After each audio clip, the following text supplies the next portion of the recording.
The 5 strokes of massage are Effleurage, Petrissage, friction, tapotement, and vibration. First stroke is Effleurage. It is the unbroken gliding movement repeated following the contour of the body. It only applied one direction to avoid friction. It comes from the French word means effleurer, to flow or to glide. It has 4 variations. First is the one-handed effleurage. Sub-variation, raking. It is a 2 fingertips, the index and the middle finger forming letter V, gliding apart on the erector spinae muscle with pressure.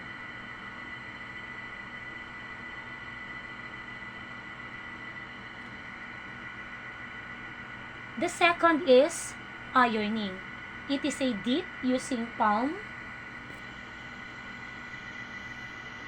the knuckles, and the forearm. The deeper the glide, the slower the moves. And the next is the circular. It is a palm gliding movement performed around the shoulders. It can be in the elbow, in our hips, and in the abdomen. The next is the two-handed effleurage, sub-variation, heart. Using both hands, it is a long deep strokes in a heart-shaped motion. The second is the circular. It is a one hand over or beside the other in a circular motion.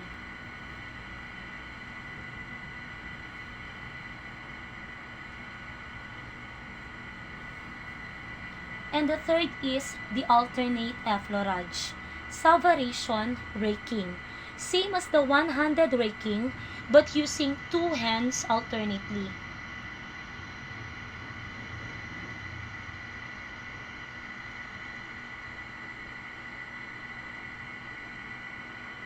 And the next is the alternate circular. It is a one full hand circle in a region, and the other hand is half the circle.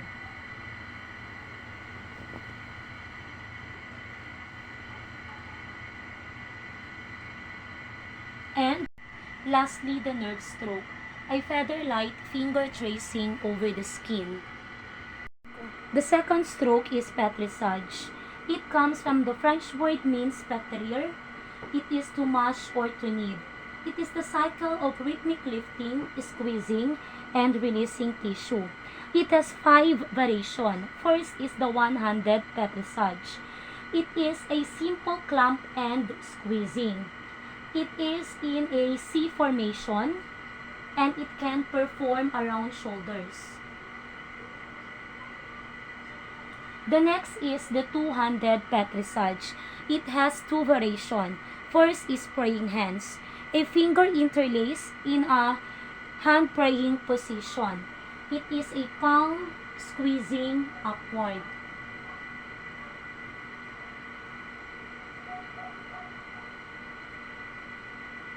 The next is the ocean waves.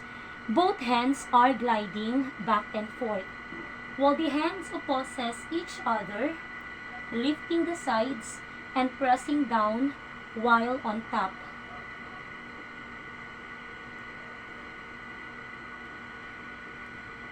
And the next is the alternate Petrissage.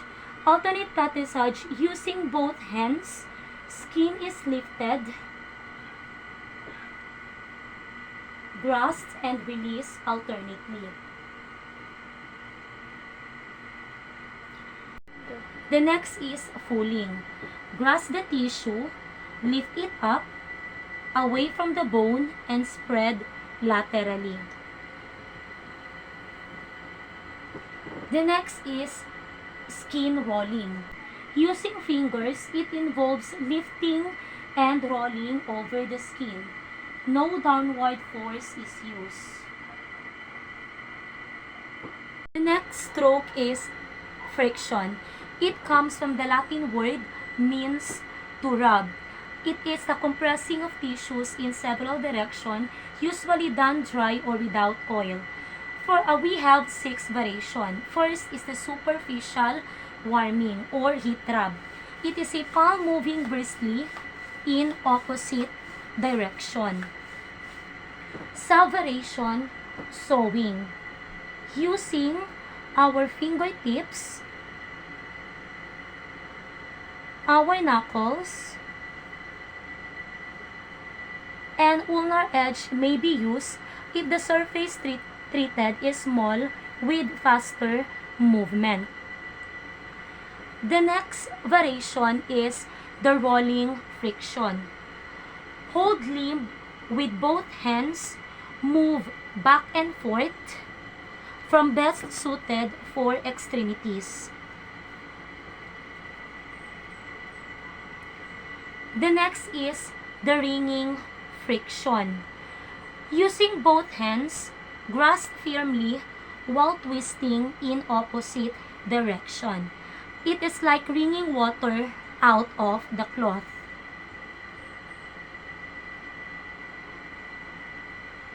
And the next is tacking friction or the deep parallel friction.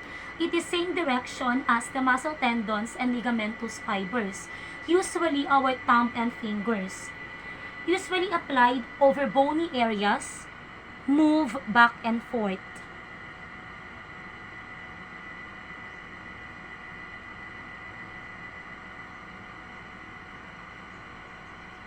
And the next is the circular friction. Using our fingers and palms, usually applied around joints and thin, bony areas.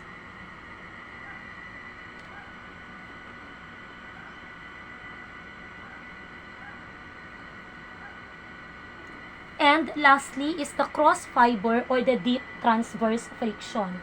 It is a dip using both thumb in a deep penetrating form of friction. Movement is perpendicular to muscle fiber with moderate to heavy pressure. The next stroke is tapotement or percussion. Tapotement has 7 variations. First is the tapping stroke.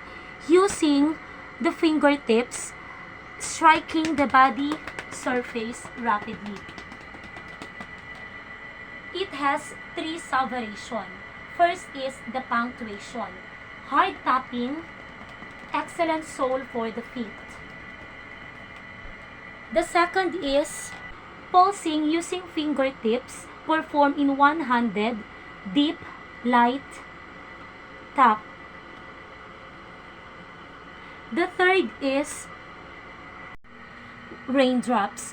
Using the fingertips, strike the skin lightly at different times, usually in the head or in the scalp or face. The next stroke is the pincement or plucking. Using the fingertips, skin is lifted to the point of striking. It can also perform in the arms.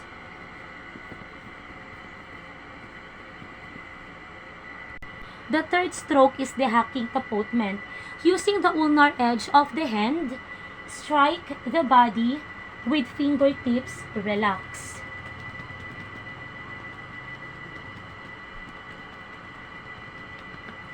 Salvation, quacking. Using the third, fourth, fifth fingers during the strike, make a quacking sounds.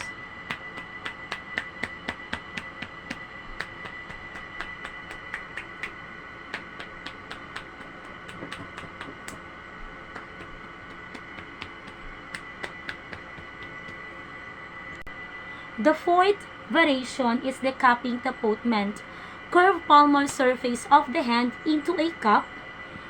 This stroke of choice is to loosen phlegm or cough in the chest cavity.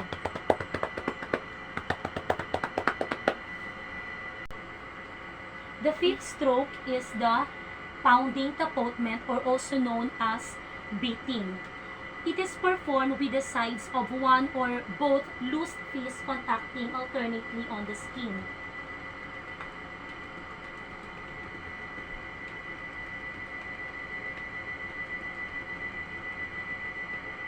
And the salvation is wrapping. It is loose fists may be placed palm down.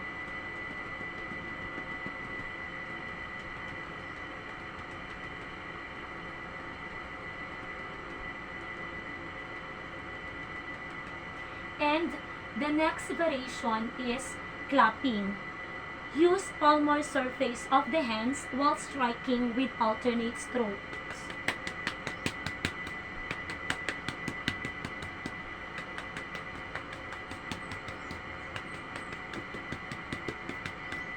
And salvation is slapping.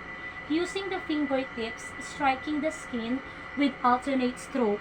Not recommended for the victims of abuse.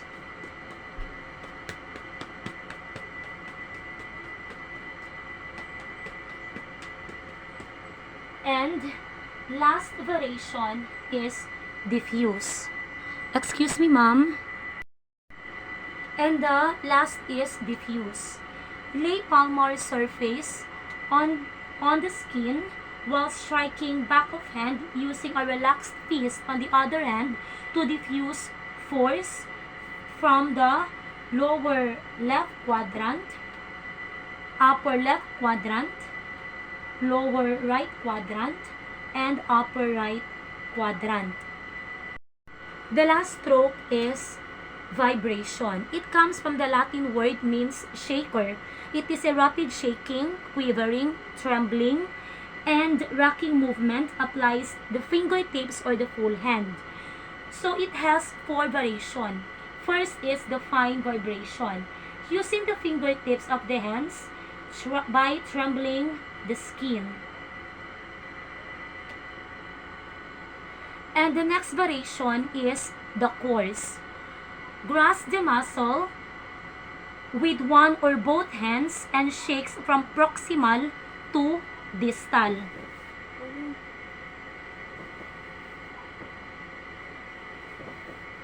The third is jostling. Grasp the limb with one or both hands and pulls vigorously. And lastly is the rocking movement.